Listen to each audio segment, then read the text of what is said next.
Şəms surəsində qad əfləhə mən zəkkəhə, nəfsini tərbiyə edən insan nicat tapmışdır, xilas tapmışdır, sevinmişdir. Ağa müəllim, sizin bu haqda fikirləriniz çox maraqlı olardı. Əlbəttə ki, tərbiyə sözünün kökündə Rəbb dayanır. Rəbbin yaradıcı tərəfi var, rəzzaq tərəfi var, qoruyan tərəfi var. Biz ya Rəbb dediyimiz zaman dualarımızda ey Rəbbim dediyimiz zaman, yəni ey məni yoxdan var edən, mənə ruzu verən, məni yönəldən, məni qoruyan Allah deyə müraciət edirik. Təbii ki, bu yönəlişdən sonra insanın daha ikinci bir addımı gəlir. Yəni, insan təvəkkül edir və təvəkkül etdiyi zaman da dünya vəsilərinə əməl etməyə çalışacaq. Biz bu həyatda müsafirik. İnsan bu dünyaya keyf çəkmək üçün gəlmədi.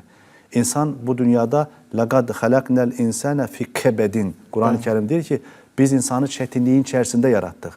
İnsan burada təbii ki, Allah Resulü Aleyhisselatü Vesselam kimi çilə çəkməyə məcburdur.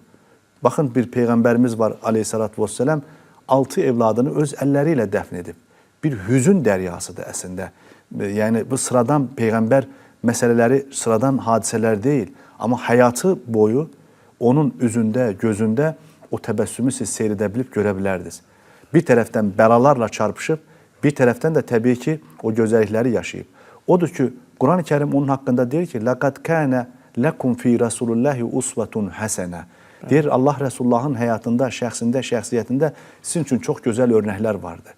Odur ki, bu dünya içərisində gözəl bir həyat yaşamamız üçün, daha gözəl bir qulluq şuurunda olmamız üçün, dediyimiz o əxlaqa, ali keyfiyyətlərə salınmamız üçün, təbii ki, o əxlaq nəbisini innəmə buistu li utəmmimə məkəriməl əxlaq deyən Nəbilər Sultanı Aleyhisselatü Vesselam'ın özünü yaxşı tanımalıyıq.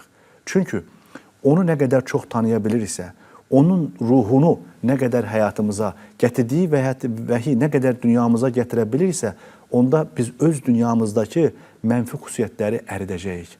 Öz dünyamızdakı qaranlıq yurdumuzu təbii ki, nurlandıracağıq. Və eyni zamanda ünsiyyət qurduğumuz insanlarla Allah rızasına və Rəbbimizə gedən yolda daha mətin olacağı, daha səbirli olacağı və bütün bunlar hamısı əslində tərbiyə sözünün içərisində, o nəfsi təzkiyə və nəfsi tərbiyə ifadəsinin içərisinə gedir. Bu baxımdan Quran-ı Kərim insanın ağlına da xitab edir, Quran insanın təfəkkürünə də xitab edir, hisslərinə, duyğularına, eyni zamanda insana, ümumiyyətlə Quranda 10 cür xitab forması var ki, bütün bunlar hamısı insanın üzərində qurulub. İnsanı yetişdirmək istəyir. Və Quran-ı Kərimin ilk surəsi ilə son surəsi arasına baxın. Bismillahirrahmanirrahim Ən-Nəslə qutarır. Yəni, Quran təpədən dırnağa insanı tərbiyə etmək, insanı təlimatlandırmaq istəyən bir kitabdır. Odur ki, tərbiyənin həyatımızdakı rolu o qədər böyük, o qədər əhəmiyyətlidir ki, texnologiya, texnika nə qədər tərəqqi etsə də, bugünkü gördüyümüz dünyanın dörd bir tərəfində gerçəkdən onun təsiri, onun əlamətləri, izi görünsə belə, yenə də insan faktoru çox önəmlidir. İnsanın içi var, ruhu var, sevgisi var, şəfqəti var. İnsan bu dəyərlərə ehtiyaclıdır və insanın bu tərbiyəyə ehtiyacı var.